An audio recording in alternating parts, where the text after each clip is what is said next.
Hi guys, welcome to Greek Chat with Venkatesh. 2024 season team wise రివ్యూస్లో Gujarat Titans గురించి మాట్లాడుకుందాం. Gujarat Titans first సీజన్లో ఛాంపియన్గా నిలిచారు, సెకండ్ సీజన్లో రన్నర్అప్గా నిలిచారు. అది కూడా చాలా నేరోగా లాస్ట్ ఓవర్లో జడేజా ఆ 4-6 కొట్టకుండా ఉంటే గెలిచుండేవారు. సో వరుసగా 2 టైటిల్స్ గెలిచిన పరిస్థితి నుంచి వాళ్ళు ఈసారి 8th ప్లేస్కి పడిపోయారు. 8th ప్లేస్కి పడిపోవడమే కాకుండా ఏ మాత్రం ఇంప్రెసివ్గా అనిపించలేదు. ఫస్ట్ మ్యాచ్ సీజన్లో వాళ్ళు first match against Mumbai Indians అదొక్కటే గెలిచారు. తర్వాత ఒక మ్యాచ్ గెలిస్తే ఒక మ్యాచ్ ఓడిపోవడం, వరుసగా 2-3 మ్యాచ్లు ఓడిపోవడం, అలా వాళ్ళ క్యాంపెయిన్ అంతా కూడా చాలా ఎగుడు దిగుడుగా చాలా చాలా దారుణంగా సాగింది. ఎవ్వరు కూడా క్లిక్ కాలేదు. బ్యాటింగ్లో కేవలం సాయి సుదర్శన్ ఒక్కడే చెప్పుకోదగ్గ స్కోర్స్ చేశాడు. శుభ్మన్ గిల్ ఫస్ట్ సీజన్లో 890 రన్స్ చేసిన వాడు ఈ సీజన్లో దానికి సగం కంటే తక్కువ 426 రన్స్ మాత్రమే చేశాడు 12 ఇన్నింగ్స్లో. సో చాలా దారుణంగా ఆ టీం ఫెయిల్ అయింది. వీళ్ళిద్దరు మినహాయిస్తే మిగతా ఎవ్వరు కూడా కనీసం 300 రన్స్ కూడా చేయలేదు. నెక్స్ట్ బెస్ట్ ఎవరు తెలుసా మీకు? 210 రన్స్ చేసిన మిల్లర్ నెక్స్ట్ బెస్ట్గా అనిపిస్తారు. సో వీళ్ళిద్దరి తర్వాత అత్యధిక రన్స్ చేసింది ఎవరు? 210 రన్స్ చేసిన Miller is the third best batsmen in this side. దాన్ని బట్టి వీ కెన్ అండర్స్టాండ్ వాళ్ళ బ్యాటింగ్ ఫెయిల్యూర్ అంత ఘోరంగా ఉంది. బౌలింగ్లో కూడా ఫెయిల్యూర్ మనకి కనిపించింది. సో లాస్ట్ 2 మ్యాచెస్ రద్దయినాయి against the eventual finalist KKR and SRH. అవి కూడా ఆడుంటే వాళ్ళకి 10 పాయింట్స్తో సరిపెట్టుకుని ఉన్నారు. కనీసం 12 పాయింట్స్తో వచ్చినాయి. కానీ గెలిచిన 2 మ్యాచ్లు అవుట్ ఆఫ్ 14 మ్యాచెస్లో 5 మ్యాచెస్ మాత్రమే గెలిచారు.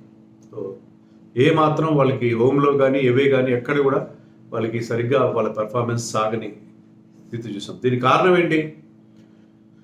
కారణం first and foremost of course Hardik పాండ్యాని వాళ్ళు మిస్ అయ్యారు యాజ్ కెప్టెన్.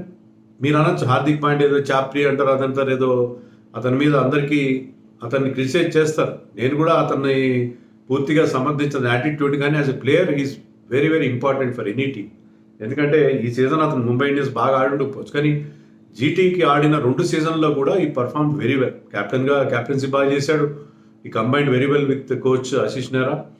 తర్వాత అతను కాస్త క్విక్ రన్స్ కావాల్సి వచ్చినప్పుడు క్విక్ రన్స్ చేసేవాడు, లేదా కాస్త స్టెబిలైజ్ చేయాలి టీంని, వికెట్స్ పడుతున్నాయంటే ఫస్ట్ గేర్లో ఆడేవాడు, కీలకమైన వికెట్స్ తీసేవాడు, న్యూ బాల్తో బౌలింగ్ వేసేవాడు, డెత్లో బౌలింగ్ వేసేవాడు. So his role as an allrounder was very very crucial for this team. So they missed him badly. అతన్ని మిస్ అయ్యారు. మహమ్మద్ షమి లాస్ట్ సీజన్లో పర్పుల్ క్యాప్ విన్నర్, 28 వికెట్స్ తీశాడు. అతని సీజన్ మొత్తం ఇంజరీతో ఆడకపోవడంతో అతన్ని మిస్ అయ్యారు. సో వీళ్ళిద్దరూ లేకపోవడం వాళ్ళకి తీవ్రమైన లోటుగా కనిపించింది. అదే నేను ఆల్రెడీ చెప్పినట్టుగా శుభ్మన్ గిల్ ఫామ్, అతని క్యాప్టెన్సీ మరి బర్డెన్ అయిందో లేకపోతే ఎందుకనో అతను ఏమాత్రం బాగా పర్ఫామ్ చేయలేదు. 426 రన్స్ మాత్రమే చేశాడు. 147 స్ట్రైక్ రేట్ బాగానే ఉంది. బహుశా స్ట్రైక్ రేట్ దీంట్లో వచ్చేది కంటే ఇండియన్ టీంలో తాను ప్లేస్ సంపాదించకపోవడానికి కారణం అంటే స్టాండ్ బైస్లో మాత్రం ఉన్నాడు. స్ట్రైక్ రేట్ ఇష్యూస్ అని చెప్పి ఏమైనా స్ట్రైక్ రేట్ కోసం వెళ్ళి తన కన్సిస్టెన్సీని పోగొట్టుకున్నాడో ఏంటో తెలియదు, కానీ he scored just 426 runs which was not up to the mark by his standards. అతని హై స్టాండర్డ్స్తో కంపేర్ చేస్తే అతను టోటల్గా ఫెయిల్ అయ్యాడని చెప్పాలి. తర్వాత రషీద్ ఖాన్ టీమ్ వైస్ కెప్టెన్గా తెలియదు, కానీ ఒక మ్యాచ్లో రాహుల్ తెవాతియా లీడ్ చేశాడు, అంటే స్టాండ్ బైగా ఉన్నాడు. Rashid Khan probably had his worst IPL season ever. ఎందుకంటే 10 వికెట్లు మాత్రం వచ్చే 12 మ్యాచ్ల్లో ఎకానమీ హై ఉంది, మోర్ దెన్ ఆల్మోస్ట్ 9 దాకా ఉంది.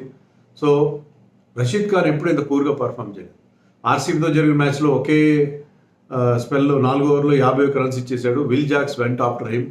So Rashid Khan had a nightmare of season. Of course అతను కూడా ఇంజరీ నుంచి వచ్చాడు, అతను మేజర్ సర్జరీ చేయించుకుని వచ్చాడు, పూర్తిగా రిధంలో లేడేమో బహుశా, బట్ అది కూడా టీంని చాలా ఇబ్బంది పెట్టింది. ఈవెన్ డేవిడ్ మిల్లర్ నేను చెప్పినట్టుగా 210 రన్స్ చేశాడు. ఒక 50 ఉంది 9 మ్యాచెస్లో అతనికి. డేవిడ్ మిల్లర్ మంచి ఫినిషర్, అతను కూడా అంది రాకపోవడం అనేది మనం చూసాం. అలాగే వృద్ధిమాన్ సాహా విషయంలో వాళ్ళు పెద్ద మిస్టేక్ చేశారు. వాళ్ళు there are so many keepers, young keepers కూడా ఉన్నారు. కుషాగ్రా లాంటి వాళ్ళు కానీ, Robin Minz of course injured అయ్యాడు. చాలామంది యంగ్ కీపర్స్ని టీమ్స్ తీసుకున్నారు. కానీ వీళ్ళేంటంటే శరత్ అనే ఒక కీపర్ తర్వాత తీసుకున్నారు. సాహా ఉన్నాడు, వేడ్ ఉన్నాడు. సాహా లాస్ట్ సీజన్లో బాగానే పర్ఫామ్ చేశాడు అని సాహా టోటల్ ఫెయిల్యూర్ ఈ సీజన్.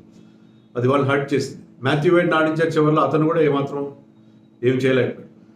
ఇంకొక షరత్ అని కీపర్ 1-2 మ్యాచ్లు ఏమో ఆడించారు, అతను కూడా ఏమాత్రం బాగా పర్ఫామ్ చేయలేదు. సో కీపర్ సరిగ్గా లేకపోవడం వాళ్ళకి చాలా ఇబ్బంది పెట్టింది. సో కీపర్ విషయంలో వాళ్ళు ప్రాపర్గా ప్లాన్ చేసుకోలేదేమో నాకు అనిపించింది. కనీసం గతంలో కేఎస్ భరత్ ఉన్నాడు, కేఎస్ భరత్ కూడా వాళ్ళు వదిలేసుకున్నారు. సో కీపర్ విషయంలో కాస్త నెగ్లిజెన్స్, సాహా మీద ఎక్కువగా ప్లాన్ బి లేకుండా చేసుకున్నారు. Matthew wide never did well in IPL. అతను ప్రపంచవ్యాప్తంగా బాగా ఆడతాడు, ఇండియాలో ఆస్ట్రేలియా తరఫున ఆడినప్పుడు కూడా బాగానే ఆడు, కానీ ఎందుకనో ఐపీఎల్లో he never click. So Matthew వైడ్ని, సాహాని నమ్ముకోవడం వాళ్ళు చేసిన పెద్ద మిస్టేక్ అనిపించింది. విజయ్ శంకర్ కూడా లాస్ట్ ఇయర్ రాణించిన విజయ్ శంకర్ కానీ, ఎన్నో హోప్స్తో వాళ్ళు తీసుకున్న అజ్మతుల్లా, ఉమర్ జాయ్ కానీ ఎవ్వరు క్లిక్ కాలేదు. సో అక్కడే వాళ్ళు దే లాస్ ద ప్లాట్ అని నాకు అనిపించింది. తర్వాత మరొక విషయం ఏంటంటే సాయి కిషోర్ వాళ్ళు సరిగ్గా యూజ్ చేసుకోలేదు. సాయి కిషోర్ మంచి డొమెస్టిక్లో మంచి ఫామ్లో ఉన్నారు. డొమెస్టిక్లో రాణించిన వాళ్ళందరూ అభిషేక్ శర్మ కానీ, రియాన్ పరాగ్ కానీ వాళ్ళందరూ ఇక్కడ కూడా షైన్ అవ్వడం అనేది మనం చూసాం. కానీ డొమెస్టిక్లో అంత బాగా పర్ఫామ్ చేసే సాయి కిషోర్ని వాళ్ళు సరిగ్గా యూజ్ చేసుకోవాలి. అతను ఈ can bat also very well. కానీ అతన్ని 5 మ్యాచ్లు ఆడించారు, దాంట్లో 7 వికెట్లు తీశారు. అందులో అతను ఏంటంటే లాస్ట్ ఓవర్ 19th ఓవర్ 2 సార్లు నేను 19th ఓవర్ వేయించాను. డీసీతో జరిగిన మ్యాచ్లో he went for 22 runs, bowling just 1 over. 19th over captain గారు గుర్తురాలి. Course left handers Pant and Axar Patel ఉన్నారని చెప్పి ఇవ్వలేదు అనుకోండి.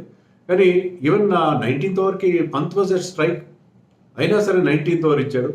దాంట్లో ట్రిస్టన్ స్టబ్స్ అతని మీద 2 4లు 2 6లు కొట్టాడు.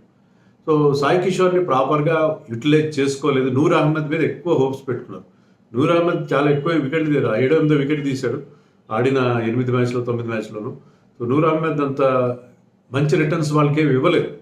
సో వాళ్ళ సెలెక్షన్ పాలసీలో కూడా కొన్ని మిస్టేక్స్ చేసి షారుఖ్ ఖాన్ని లేట్గా తీసుకొచ్చి అతన్ని ఎప్పుడైతే అతన్ని కాస్త అప్ ఫ్రంట్లో 4లోనో 5లోనో ఆడించినప్పుడు, నెంబర్ 4 నెంబర్ 5 ఆడించినప్పుడు హీ హాస్ డెలివర్డ్, మంచి పర్ఫార్మెన్స్ ఇచ్చాడు. బట్ ఓవరాల్గా వాళ్ళు తమ అవైలబుల్ రిసోర్సెస్ కూడా సరిగ్గా యూజ్ చేసుకోలేదేమో అనిపించింది. తెవతే కూడా ఈ was always coming too late in the order.